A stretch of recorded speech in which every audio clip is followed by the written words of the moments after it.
क्या हो रहा है यहाँ? अकरम सर, देखिए ना इस आदमी को, ये क्रिमिनल है, जबरदस्ती आपकी पार्टी में घुसाया है।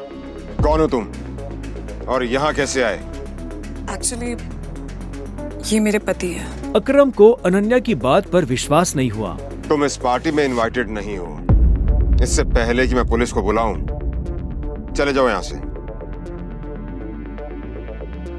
Thank you Akram sir. Ananya, तुम भी इससे दूर रहो, साला गरीब कहीं का। रुको। अकरम भागते हुए अभिनव के पास गया और उसकी अंगूठी को देखने लगा।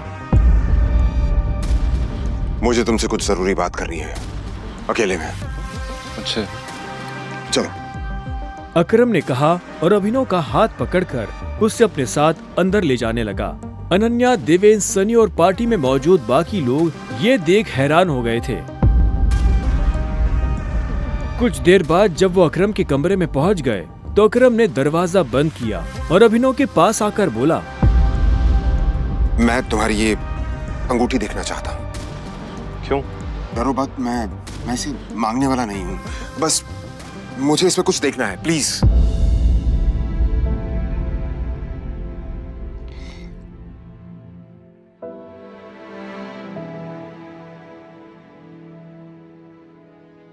टाइगर?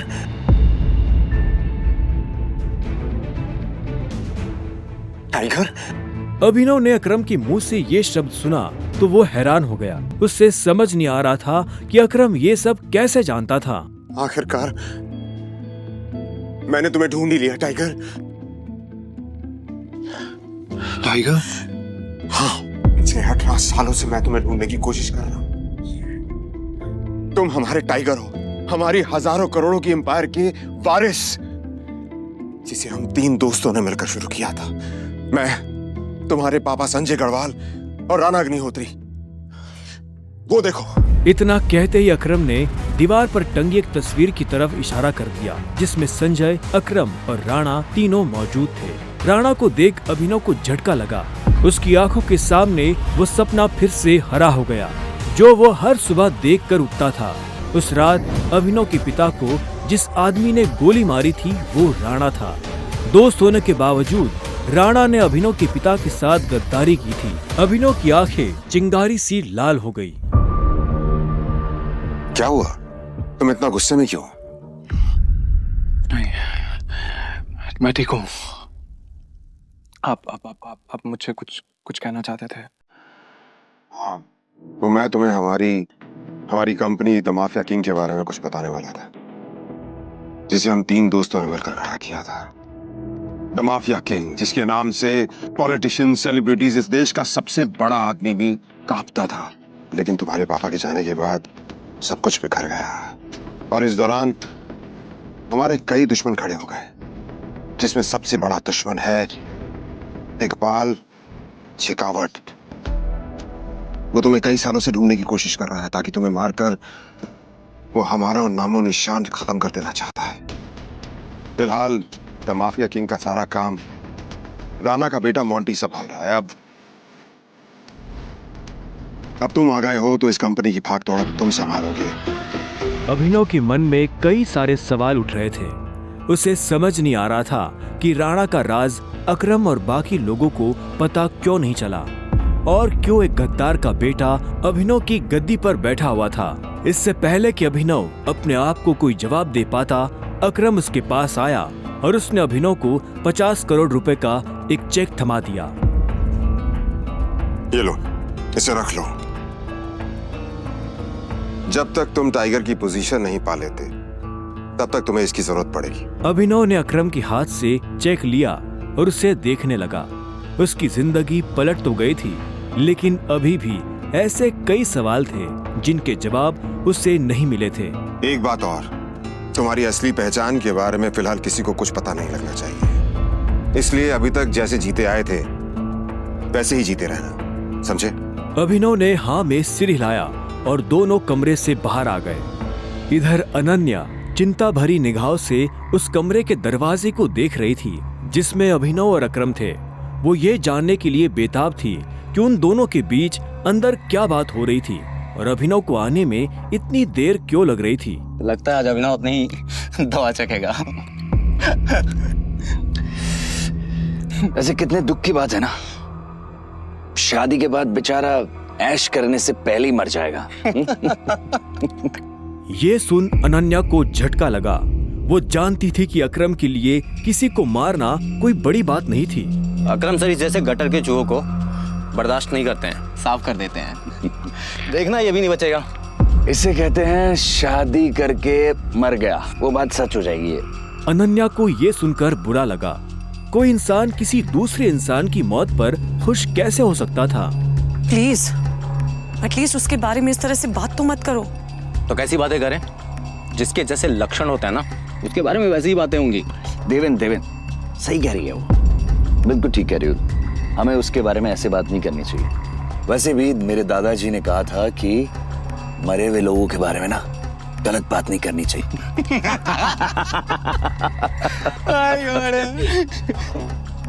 इससे पहले कि अनन्या कुछ कहती, अकरम अभिनव को लेकर बाहर आ रहा था। अभिनव के बदन पर एक छोटी सी खरोच भी नजर नहीं आ रही थी। जब देवेन और सनी ने ये देखा तो उनका मुंह हैरानी के मारे खुला का खुला रह गया। इसे देख कर तो लग ही नहीं रहा है कि अकरम सर ने इसे हाथ भी लगाया है। वैसे जितनी देर तक ये दोनों कमरे के अंदर थे, अब तक तो इसकी नाक टूटी हुई होनी चाहिए थी, पर ये तो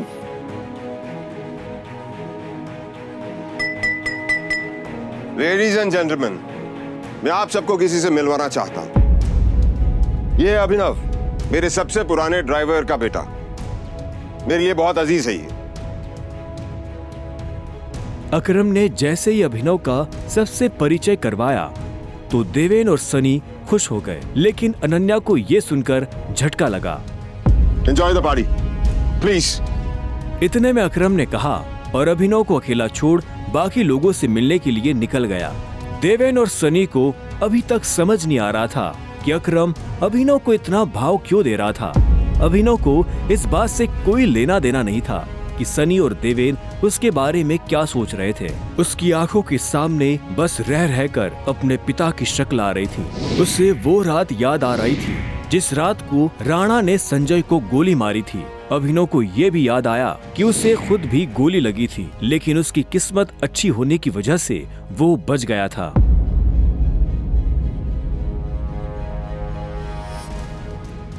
मुझे नहीं लगा था कि तुम अपने पैरों पर बाहर भी आ पाओगे। अच्छा, तुम्हें मेरी इतनी चिंता हो रही थी? ओ प्लीज, मुझे चिंता नहीं हो रही थी, बस तुम्हें तो अपनी चिंता होनी चाहिए ना। अगर जिंदा रहना चाहते हो तो थोड़ा बचकर रहो। अकरम सर ने तेरे अंदर क्या बात की, बता। उन्होंने मुझसे कहा कि अगर देवेन जैसा गधा तुझसे सवाल पूछे तो उसे जवाब मत देना। देवेन ने उसे गाली दी, लेकिन अभिनव पर उसका कोई असर नहीं हुआ। उसके दिमाग में इस वक्त पहले से ही कई जरूरी चीजें घूम रही थी। इसके बाद पूरी पार्टी के दौरान अनन्या ने अभिनव से कोई बात नहीं की। मेरा घर यहाँ से पास में है, वहीं ले लो। तुमने सोच भी कैसे लिया कि मैं तुम्हारे साथ तुम्हारे घर आ रही हूँ? तुम्हारी हालत ऐसी है तो पता नहीं तुम्हारी घर की हालत कैसी होगी। तुम मेरी पत्नी हो, मेरे साथ नहीं रहोगी तो किसके साथ रहोगी? सुनो, अपनी ये 2 कौड़ी का लॉजिक ना अपनी जेब में रखो। पहले तुम मुझे ये बताओ, तुम मेरे बिस्तर में कैसे आए? ये सवाल तो मैं भी तुमसे पूछना चाहता हूँ। अच्छी बात है, लेकिन मैं तुम्हारे साथ तुम्हारे घर रहने नहीं आ रही हूँ, मैं अपने घर जा रही हूँ, ठीक है? और अगर इन फ्यूचर मजबूरी भी रहे ना, तो मैं तुम्हारे साथ तुम्हारे घर में नहीं रहूंगी, तुम मेरे घर रहने आओगे, एक नौकर की तरह, समझे? अभिनव ने पहले उसे देखा और फिर अपनी उंगली में पहनी हुई उस अंगूठी को देखने लगा। अगर आज वो अंगूठी नहीं होती तो पता नहीं उसका क्या होता।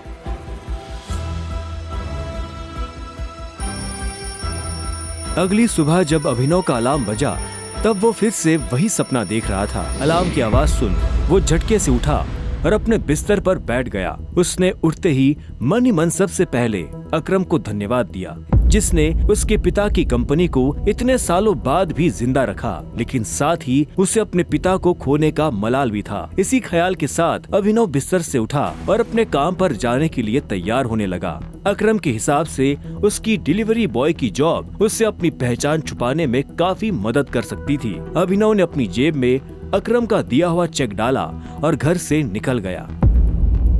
1 घंटे बाद जब वो अपनी बाइक से ऑफिस आया और कॉरिडोर में चलने लगा तो उसे पीछे से आवाज आई। A delivery boy. यह आवाज उसके साथ काम करने वाले हरीश की थी। उसे ऑफिस में अपना काम करने की नहीं, अभिनव को चिढ़ाने की तनख्वाह मिलती थी। क्या हुआ, कुछ काम है? मुझे देर हो रही है। हाँ, अबे तुझे किसी मीटिंग में जाना है, बॉस तुझे बुला रहा है। और भाई कल तू कहाँ चला गया था बिना बताए? अपने बाप की बारात में गया था क्या? ये सुन अभिनव की नसें गुस्से में फटने को आई थी। वो चाहता तो अभी हरीश के सारे दांत एक मुक्के में अलग कर सकता था, लेकिन उसने अपने आप को शांत किया और उसकी बात का जवाब दिए बिना अपने बॉस के कैबिन की तरफ बढ़ने लगा। Good morning sir. ऐसा क्या है गुड इस मॉर्निंग में? अभिनव के पास इस सवाल का कोई जवाब नहीं था। ऐसे में उसके बॉस ने आगे कहा, कल तुम बिना बताए चले कैसे गए? अभिनव के पास इस बात का भी कोई जवाब नहीं था। वो चाहता तो अपने बॉस को कोई बहाना बनाकर टाल सकता था, लेकिन अभिनव झूठ नहीं बोलना चाहता था। कल कितनी सारी डिलीवरी थी, तुम्हारी वजह से हमारा कितना नुकसान हुआ तुम्हें पता है? पर सर मुझे महीने में कैजुअल लीव तो मिलती है, तो फिर शट अप! काम तो तुमसे होता नहीं है, बस बहस करने चले आते हो। ये कंपनी तुम्हारे बाप की है। ये सुनते ही अभिनव का पारा गर्म हो गया था। उसने गुस्से में अपनी मुट्ठी भींच ली और घूरते हुए अपने बॉस को देखने लगा। घूर क्या रहा है? अपना सामान बांध और निकल यहाँ से। You are fired! अभिनव को ये सुनकर झटका नहीं लगा। असल में वो जानता था कि उसके साथ ऐसा कुछ बहुत जल्दी हो सकता था। उसका बॉस और देवेन एक दूसरे को बहुत अच्छी तरह से जानते थे। कल पार्टी में अभिनव ने देवेन को जिस तरह से जवाब दिया, उन्होंने मुझसे कहा कि अगर देवेंद्र जैसा कहता तुझसे सवाल पूछे तो उसे जवाब मत देना। उससे उसे समझ आ गया था कि आज नहीं तो कल ये होकर रहेगा। ठीक है, कोई बात नहीं, मैं चला जाता हूँ। जो मैंने पूरा महीना काम किया है उसकी सैलरी दे दीजिए। सैलरी? तेरी वजह से हमारा जो नुकसान हुआ उसकी भरपाई अगर मैं तेरी सैलरी से भी करूँ ना तो भी तुम्हें अपनी जेब से 10,000 रुपए देने पड़ेगी। शुक्र मना कि वो मैं तुझसे नहीं मांग रहा, इसलिए चुपचाप निकल यहाँ से। क्या बोल रहे हो सर आप?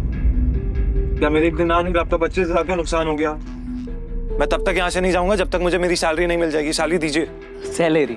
रुक, अभी देता हूँ तुझे तेरी सैलरी। उसके बॉस ने कहा और टेबल पर रखी घंटी बजा दी। अगले ही पल कमरे का दरवाजा खुला और 4 बाउंसर अंदर घुस आए। उठाकर बाहर पटको साले को।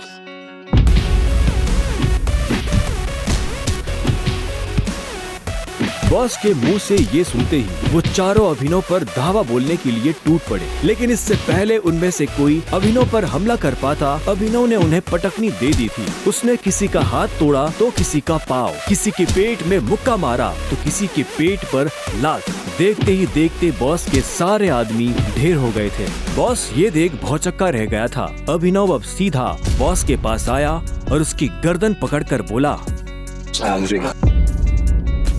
बॉस ने घबराहट में अपने ड्रॉअर से कैश निकाला और कांपते हाथों से अभिनव को थमा दिया। अभिनव ने कैश देखा और बॉस की गर्दन छोड़ वहाँ से बाहर निकलने लगा। इससे पहले कि वो बाहर आता, उसने बॉस की आंखों में देखा और बोला, और एक बात याद रखना, अगर आज के बाद किसी के बाप पे गया ना तो गर्दन तेरी होगी, पंजा मेरा। ये सुन बॉस के होश उड़ गए थे। उसे पता था कि अभिनव एक गुस्सैल आदमी है, लेकिन उसने कभी उसका गुस्सा देखा नहीं था। इधर अभिनव भी जब ऑफिस से बाहर आया तो उसे एक अनजान नंबर से फोन आया। अभिनव ने फोन उठाया। हेलो, कौन? टाइगर, अकरम। हाँ कहिए। मुझे तुम्हें किसी से मिलवाना है, वो भी हमारे माफिया वर्ल्ड का एक बहुत बड़ा नाम है, और साथ ही साथ तुम्हारे पापा और मेरा जिगरी यार भी, बलराज। मैं चाहता हूं कि बलराज को पता चल जाए कि हमारा टाइगर वापस लौट आया है, इसलिए शाम को साथ में डिनर करेंगे होटल सफायर में। एड्रेस तुम्हें भेज रहा हूं, ठीक है? सी या, बाय। क्या आपको सच में लगता है मुझे बलराज जी से मिलना चाहिए? वो अभी तक बलराज के नाम से कांप रहा था। अकरम भी उसकी घबराहट समझ गया था। बलराज जी, सिर्फ बलराज कहो। तुम टाइगर हो यार, और जंगल में सारे जानवर टाइगर के नाम के आगे जी लगाते हैं, लेकिन टाइगर कभी किसी जानवर के नाम के आगे जी नहीं लगाता। चलो शाम को मिलते हैं, बाय। अकरम के मुंह से ये बात सुनते ही अभिनव का कॉन्फिडेंस बढ़ गया था। वो अब उस टाइगर जैसा महसूस कर रहा था जो जू से निकलकर जंगल में आ गया हो। अभिनव अपने पुराने ऑफिस से निकलने के बाद अपने घर आ गया था। वो इतने आराम से अपने बिस्तर पर आखिरी बार कब लेटा था उसे याद ही नहीं था। वो बड़ी एक्साइटमेंट के साथ कमरे के दरवाजे की तरफ देख रहा था। Pizza delivery. सर ऑर्डर सिर्फ 500 का था, आपने मुझे 1000 क्यों दिए? तुम डिलीवरी वाले बहुत मेहनत करते हो दोस्त, ये 500 रुपये तुम्हारी टिप। Thank you sir. इधर अभिनव उस पिज्जा बॉक्स को ध्यान से देख रहा था। उसे याद नहीं आ रहा था कि उसने आखिरी बार पिज्जा कब खाया था। वैभवी और अपने लिए घर लेने के चक्कर में उसने अपनी कितनी इच्छाओं को मारा था, इसका एहसास उसे आज हो रहा था। लेकिन अब वो रुकने वाला नहीं था। शाम को अभिनव होटल सैफायर जाने के लिए तैयार होने लगा था। उसने ग्रे कलर की शर्ट और ब्लैक कलर की पैंट पहनी थी। अभिनव के पास पहनने के लिए इससे अच्छा और कुछ नहीं था। जैसे ही उसने होटल को बाहर से देखा तो देखता ही रह गया। उसने आज तक इतने बड़े होटल को इतने पास से नहीं देखा था। रुको, अंदर का जा रहा है? अंदर ही जा रहा हूँ, क्या दिक्कत है? अंदर जाना है तुझे? तुझे क्या लगता है कि मैं तुझे अंदर जाने दूंगा? क्यों नहीं जा सकता मैं अंदर? अभिनव समझ गया था कि चीफ सिक्योरिटी ऑफिसर उसके कपड़े देखकर उसे जज कर रहा था। सुन, मैं तेरे जैसे लोगों को बहुत अच्छे से जानता हूँ। फालतू का तमाशा मत कर, निकल यहाँ से। कैसे जानता है तू मुझे? रिश्तेदार है मेरा। जब मैं अंदर जाने के लिए आया हूँ तो वापस क्यों जाऊंगा? ये होटल क्या तेरे बाप की है? बोलना। ये सुनते ही अभिनव का माथा गर्म हो गया, लेकिन उसने गुस्से में कुछ नहीं किया। वो शांत रहा ताकि लोगों का ध्यान उसकी तरफ ना जाए। अभिनव 2 कदम पीछे हटा और उसने फोन निकालकर अकरम को फोन मिला दिया। हाँ टाइगर, कहाँ पहुँचे? मैं ये होटल की एंट्री पे हूँ अकरम। हमारा टेबल नंबर क्या है? Table number? अरे मैं इस होटल का मालिक हूँ, मुझे टेबल बुक करने की जरूरत नहीं है। तुम अंदर जाओ, आराम से बैठो, बस मैं पहुँचने ही वाला हूँ। मैं अंदर नहीं जा पा रहा हूँ। यहाँ पे कोई ये सिक्योरिटी वाला खड़ा है, वो कह रहा है कि मेरे जैसे इंसानों को अंदर नहीं जाने देता है। उन्हें ये कहा, तुम एक काम करो, बस 10 मिनट में मैं पहुँचने वाला, तो वेट करो, ठीक है? और ये इस ऑफिसर की वजह से मैं तुमसे माफी मांगता हूँ। ठीक, नहीं कोई बात नहीं। क्यों, बहुत हीरो बन रहा था ना? मैंने कहा था मैं तुझे अंदर जाने नहीं दूंगा। अगर प्रधानमंत्री को भी कॉल करेगा ना तब भी नहीं, समझा? चल निकल यहाँ से। अरे वो देखो, तुम्हारा निठल्ला एक्स। आजा मजे लेते इसके।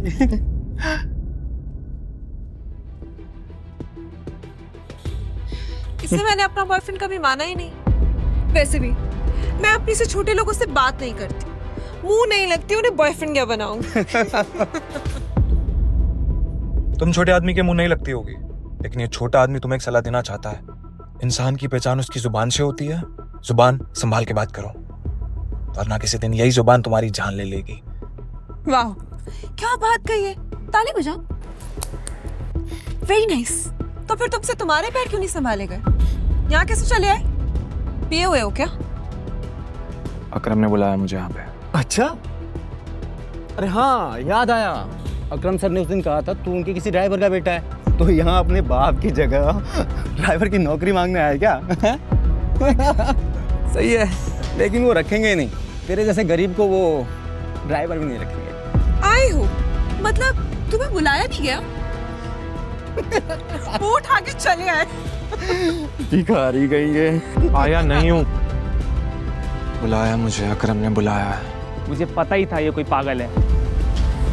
तभी वहाँ एक काले रंग की चमचमाती हुई महंगी सी गाड़ी आकर खड़ी हो गई। सभी पलटकर गाड़ी को देख रहे थे। अकरम गाड़ी से बाहर निकला और उसके साथ एक और आदमी था।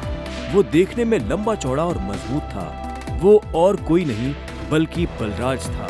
वो एक बहुत ही फेमस कपड़ों की कंपनी का मालिक था और साथ ही द माफिया किंग का एक मजबूत पिलर। उसे देख अभिनव की आंखें खुली की खुली रह गई। उसने बलराज के बारे में सुना था। क्या आपको सच में लगता है मुझे बलराज जी से मिलना चाहिए? उसे तस्वीरों में देखा था, लेकिन तस्वीरों में देखने और सामने से देखने में जमीन आसमान का अंतर नजर आ रहा था। उसके मन में यह सवाल उठ रहा था कि आखिर बलराज उससे क्यों मिलना चाहता था। क्या चल रहा है यहाँ?